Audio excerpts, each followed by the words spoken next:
আসসালামু আলাইকুম। আমরা মনে করি যে আজকে সরকারি দল হিসেবে তারা যে সংবিধান সংস্কার পরিষদের শপথ নিল না, এটা গণভোটের যে গণরায় এসেছে হ্যাঁ পক্ষে, সংস্কারের পক্ষে, সেই রায়কে বৃদ্ধাঙ্গুলি দেখানো হয়েছে এবং প্রতিশ্রুতি ভঙ্গ করা হয়েছে। সরকার গঠনের প্রথম দিনই যারা প্রতিশ্রুতি ভঙ্গ করলো তাদের কাছ থেকে এই দেশ জাতি বা আমরা কি আশা করব সেটা সবার মনেই প্রশ্ন তৈরি হয়েছে। এবং এটা শুধু রাজনৈতিক প্রতিশ্রুতি ভঙ্গ নয়, এটা কিন্তু আইনি সংকট এবং জটিলতা তৈরি করেছে।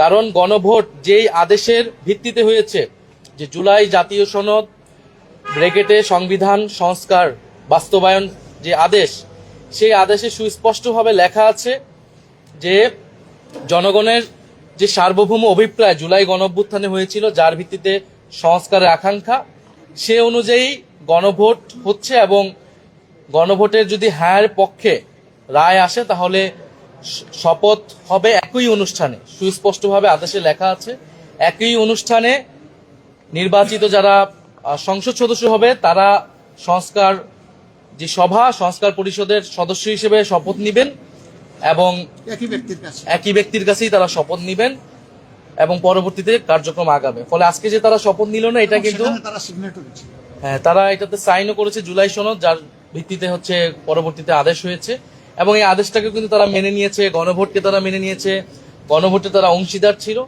ফলে যেই ব্যাখ্যা তারা দিচ্ছে এই ব্যাখ্যাটি একেবারেই গ্রহণযোগ্য নয়। কারণ গণভোট বলতেছে সংবিধানে নাই, গণভোট জিনিসটাই সংবিধানে ছিল না। গণভোটের বৈধতা হচ্ছে সেই আদেশ।